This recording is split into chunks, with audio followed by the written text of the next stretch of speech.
अस्सलाम वालेकुम रहमतुल्लाहि व बरकातुहू। Welcome to Haseeb Electronics. दोस्तों, इससे पहले मैं PS4 की पावर सप्लाई ADP 200ER पे एक जनरल वीडियो बना चुका हूँ। इस सर्किट की कंपोजिशन मैंने बताई थी कि ये सर्किट कैसे बनता है, कि इसके अंदर ये एक input filter circuit, protection circuit है, DC रेल है। उसके बाद यहाँ पर एक PFC सर्किट बना हुआ है पावर फैक्टर करेक्शन के लिए, और यहाँ पर हमारे स्टैंड बाई पावर सप्लाई है, और इस जगह पे मेन पावर सप्लाई है 12 वोल्ट 16 एम्पेयर की। आज इस वीडियो का पहला पोर्शन हम डिस्कस करेंगे, जिसमें इनपुट फिल्टर सर्किट को डिस्कस करेंगे। इसको देखेंगे कि इसके अंदर क्या क्या चीज़ है और कैसे काम कर रही है, और इसके अंदर कोई फॉल्ट आएगा तो हम उसको कैसे ट्रेस करेंगे। इस डायग्राम को देख लें तो यहाँ पर हमारे लाइन और न्यूट्रल दो लाइनें आ गई। इस बोर्ड के अंदर ये दो लाइनें हैं। चलिए बोर्ड को बाद में देखते हैं। ये सर्किट लाइन और न्यूट्रल, लाइन में फ्यूज़ लगा हुआ है। आगे है हमारा MOV, metal oxide voltage arrester. ये ओवर वोल्टेज प्रोटेक्शन के लिए है। अगर किसी भी वक्त वोल्टेज स्पाइक अपनी लिमिट से ज़्यादा आएगी तो ये फ़ौरन से शॉर्ट हो जाएगा, और क्विक रिस्पांस होता है तो ये क्या करेगा, डैमेज हो जाएगा। ये शॉर्ट हो जाएगा। जब इंटरनली हैवी शॉर्ट होगा तो ये फ्यूज़ फ़ौरन से बर्न हो जाएगा। जब ये फ्यूज़ बर्न होगा तो हमारे वोल्टेज की सप्लाई अगले सर्किट को रुक जाएगी, और सर्किट जो है वो प्रोटेक्ट हो जाएगा।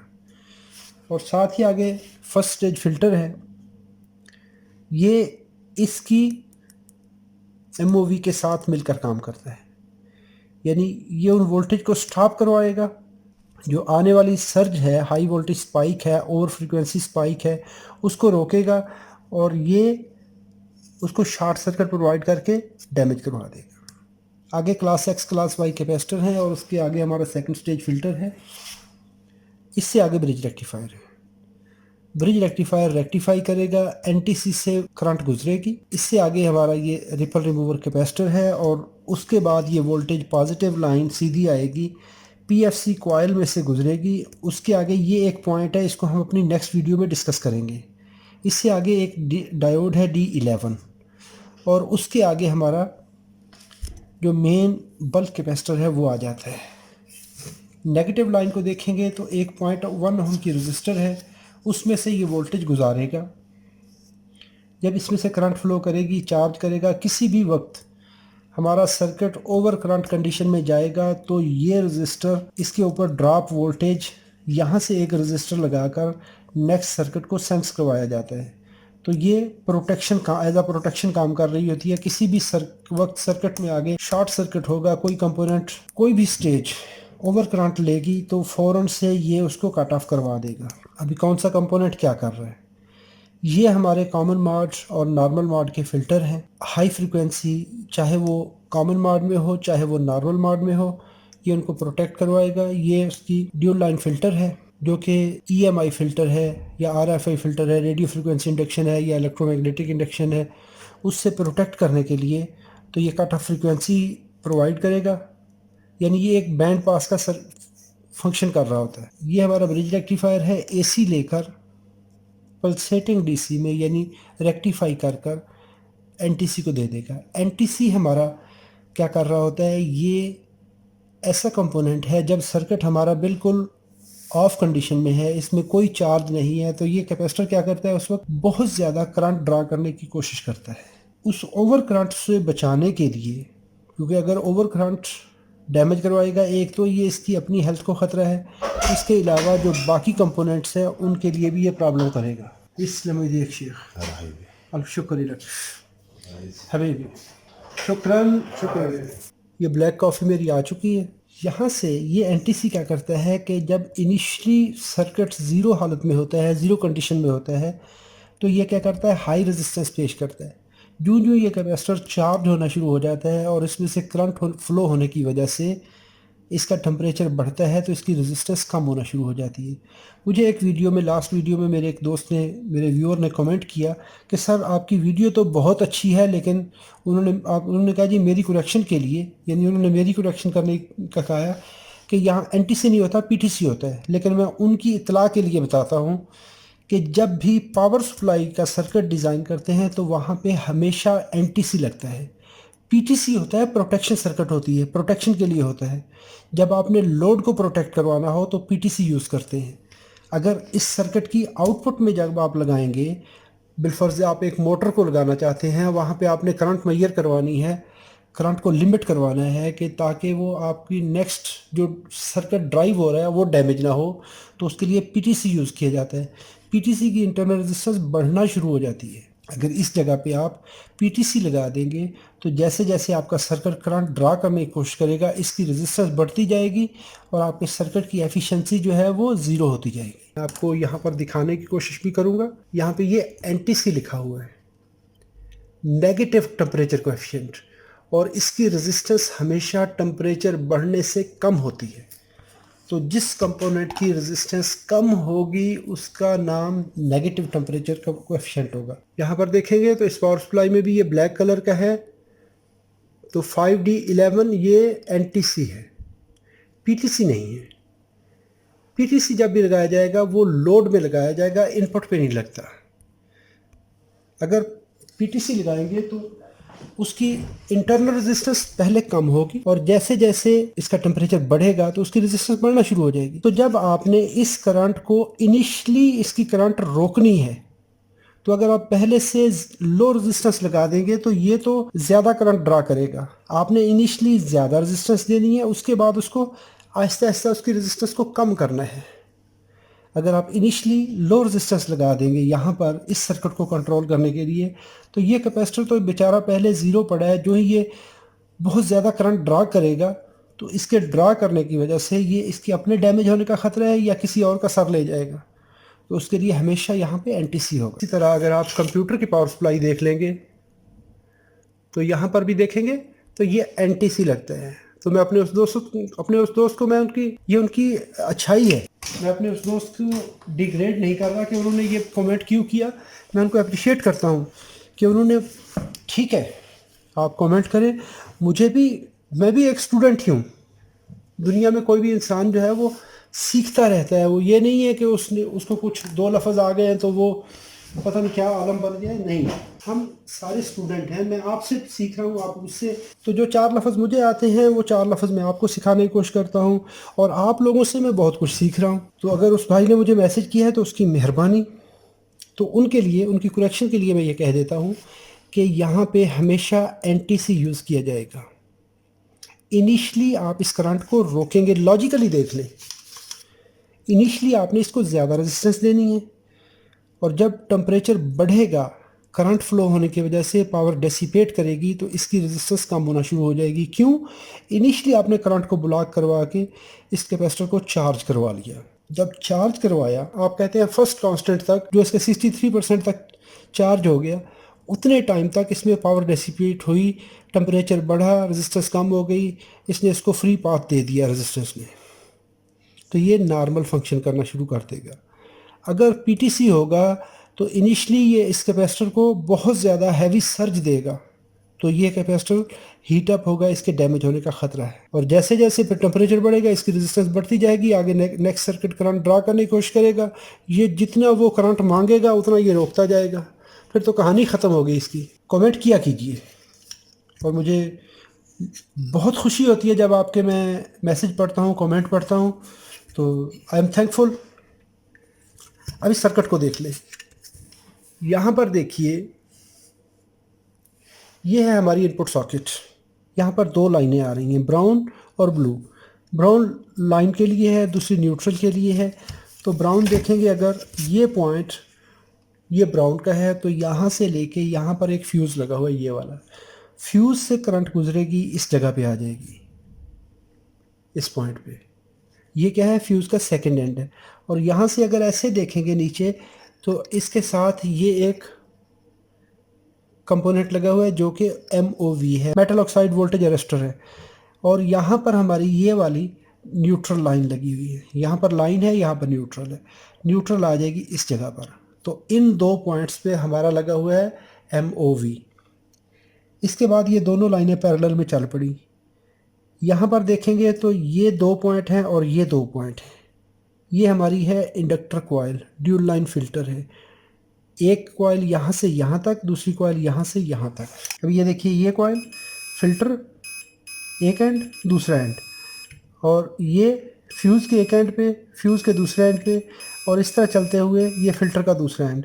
तो हमारी ये दोनों लाइनें, एक लाइन ऐसे चल के इधर आ गई, फ़िल्टर से गुजरी इस पॉइंट पर, और दूसरी लाइन ऐसे आई, फ़िल्टर से गुजरी इस पॉइंट पर। इस जगह से आगे चलेंगे तो यहाँ पर देखें तो ये दो कंपोनेंट, एक कंपोनेंट ये लगा हुआ है, एक पॉइंट और दूसरा पॉइंट।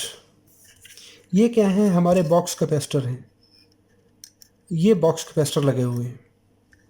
बॉक्स कैपेसिटर क्या है? क्लास एक्स कैपेसिटर हैं। इसके बाद अगर यहाँ पर देखेंगे, एक जंपर यहाँ से लगकर यहाँ पर जा रहा है, ये वाला, और एक सीधा इस तरह जा रहा है। यहाँ पर लगे हुए हमारे दो क्लास वाई कैपेसिटर, ये वाले। इस पे लिखा हुआ भी है CY3, CX1 CX2 और CY2 CY3। ये क्लास वाई है और ये क्लास एक्स है। इन पे मैं अलहदा से इन डिटेल वीडियो बनाऊंगा कि जी क्लास एक्स और क्लास वाई क्या होते हैं। ये यहाँ से लगकर ये चेसिस के साथ ग्राउंड हो जाते हैं। चेसिस को आपने जो अर्थ है वहाँ पे उसके साथ कनेक्ट कर दिया जाता है। अगर चेसिस को आपने अर्थ कनेक्ट नहीं किया और उसमें जो बॉडी है, आपको किसी भी पावर सप्लाई को आपने अगर अर्थ नहीं किया और वो असेंबली जो है, वो कंपोनेंट जो है, वो बॉडी जो है आपको शॉक देती है, तो ये क्लास 5 कैपेसिटर चेक कर लें। अगर इनमें कोई कैपेसिटर शॉर्ट होगा, जहाँ पर ये नॉइज़ को रिमूव करते हैं, अगर ये कैपेसिटर शॉर्ट हो जाए तो ये फेज़ को डायरेक्ट कनेक्ट करवा देते हैं हमारे चेसिस के साथ। ये इनमें एक बैकड्रॉप बहुत बड़ा होता है। अगर न्यूट्रल वाला हो गया तो वो थोड़ा सा कम अर्थ देगा। अगर जो लाइन वाला है तो वो कनेक्ट हो गया तो लाइन फेज़ हमारा डायरेक्ट बॉडी में आ जाता है, तो उस वक्त वो बहुत ख़तरनाक भी होता है। अगर किसी वक्त ऐसी सूरत हाल आ जाए तो हमेशा क्लास वाई कैपेसिटर को चेक कर लें।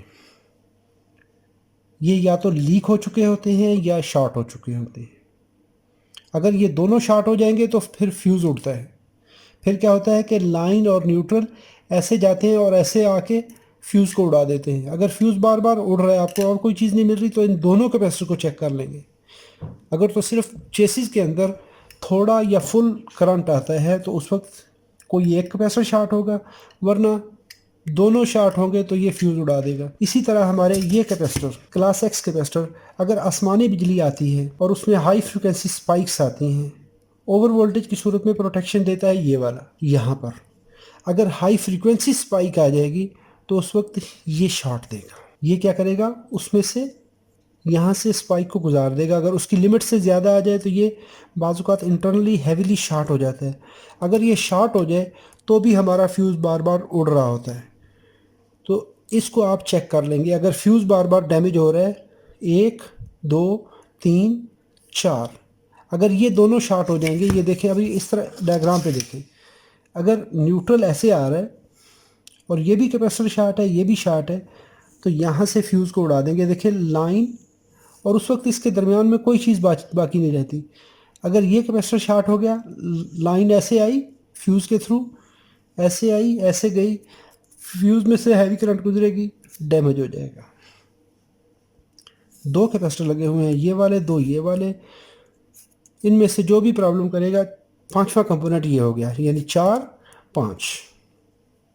इनमें से अगर एक शॉर्ट होगा तो चेसिस में, बॉडी में करंट आएगा। अगर दो शॉर्ट होंगे तो फ्यूज़ उड़ेगा। इसके बाद आ जाता है हमारा ब्रिज रेक्टिफायर। ब्रिज रेक्टिफायर के 4 पॉइंट हैं।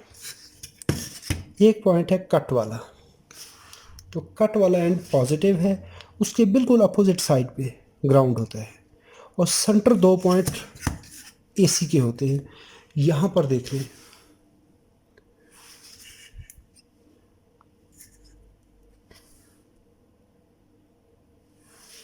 AC, ये लाइन आई, ऐसे चली, फ्यूज़ में से गुजरी, ऐसे चलते हुए फ़िल्टर में से गुजरी, इस फ़िल्टर में से गुजरी, यहाँ से आई, ब्रिज के इस पॉइंट पे आ गई, सेंटर वाले पे। ये न्यूट्रल वाली ये साइड चली, फ़िल्टर से गुजरी, दूसरे फ़िल्टर से गुजरी, इस लाइन पे आ गई, तो दोनों लाइनों पे हमारे AC आ गई, और साइड पे एक पॉइंट ये हो गया, एक पॉइंट ये हो गया। यहाँ पर हमारे पॉजिटिव और नेगेटिव। अभी ये वोल्टेज गुजरेंगे एनटीसी में से। हमने जैसे कहा ये वोल्टेज पॉजिटिव साइड एनटीसी में से गुजरेगी, तो पॉजिटिव साइड ये वाली है। ये साइड अगर देखेंगे तो यहाँ से चलेंगे वोल्टेज, अभी ब्रिज का ये एंड है, ये वोल्टेज ऐसे चलेंगे इस तरह से एनटीसी में से गुजरेंगे, नेगेटिव टेम्परेचर कोएफिशिएंट में से गुजरेंगे, इस पॉइंट पर आ जाएंगे। यहाँ से अगर देखेंगे तो ये लाइन हमारी इस जगह पर आ रही है, ये वाले पॉइंट पर, ये वाले पॉइंट पर।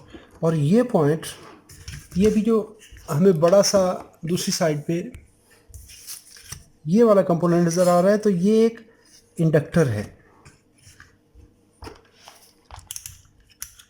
इसमें से ये वोल्टेज यहाँ से चलेंगे और इस पॉइंट पर आ जाएंगे।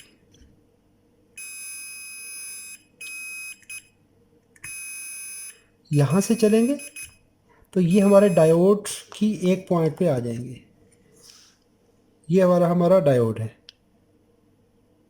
ये वाला, तो इस डायोड के एक एंड पे इस पे वोल्टेज आ जाएंगे।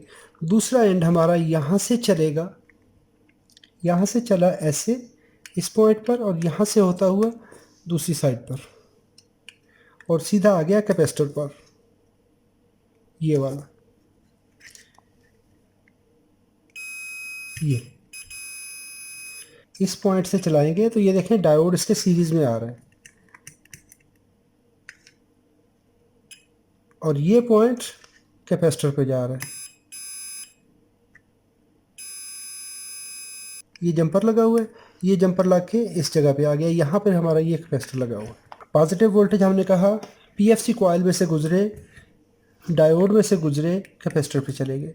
अभी नेगेटिव लाइन को देख लें, नेगेटिव लाइन, ये पॉइंट नेगेटिव साइड को देखेंगे, ये देखिए नेगेटिव साइड, ये और ये पॉइंट, यहाँ पर हमारा है ये फिल्टर कैपेसिटर और इसके साथ देखेंगे तो ये जंपर है, जंपर आ रहा है हमारा इस पॉइंट पर और इसके साथ देखें तो ये एक रजिस्टर लगी हुई है 0.1 ओम की, 0.1 ओम की रजिस्टर है, यहाँ से लेके इस पॉइंट पर, और इससे देखेंगे तो ये पॉइंट यहाँ पर आ रहा है, यहाँ से लेके यहाँ तक जंपर है, यहाँ से लेके यहाँ तक रजिस्टर है, ये देखिए यहाँ से लेके यहाँ तक जंपर है, इससे आगे यहाँ तक रेजिस्टेंस है और रेजिस्टेंस आ रही है कैपेसिटर के इस एंड पर, यहाँ पर हमारा लगा हुआ है कैपेसिटर।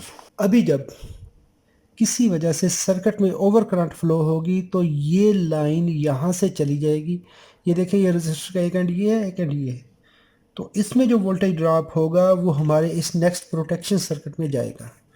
ये हमारा प्रोटेक्शन सर्किट है, ये आईसी प्रोटेक्ट करवाएगी, और अगर किसी वजह से ओवर करंट होगी, करंट की लिमिट अपनी लिमिट से ज़्यादा चली जाएगी, तो ये आईसी उसको कंपनसेशन के बाद डिस्कनेक्ट करवा देगी। जो भी वोल्टेज होंगे वो यहाँ से चलेंगे, रेक्टिफाई होने के बाद इस कैपेसिटर पर आ जाएंगे। इससे नेक्स्ट वीडियो में हम ये स्टैंड बाई सर्किट देखेंगे। स्टैंड बाई ऑन करवाने के बाद इसके बाद पीएफसी सर्किट और हमारा ये पावर ड्राइव सर्किट। दोस्तों उम्मीद करता हूँ ये वीडियो आपके लिए मालूमाती है। अगर इसमें से कुछ आपने सीखा, सब्सक्राइब कीजिए अगर आपने मेरे चैनल को सब्सक्राइब नहीं किया, और अगर फ्यूचर में मेरी वीडियोस देखनी हो तो बेल आइकॉन बटन प्रेस कर दीजिएगा। अपनी दुआओं में याद रखिएगा, अपना बहुत सारा ख्याल रखिएगा। अल्लाह रब्बुल इज़्ज़त आप सबको अपनी हिफ्ज़-ओ-मान में रखे, हर किस्म ज़मीनी आसमानी आफात से महफूज फरमाएँ। अस्सलामु अलैकुम व रहमतुल्लाहि व बरकातुहू।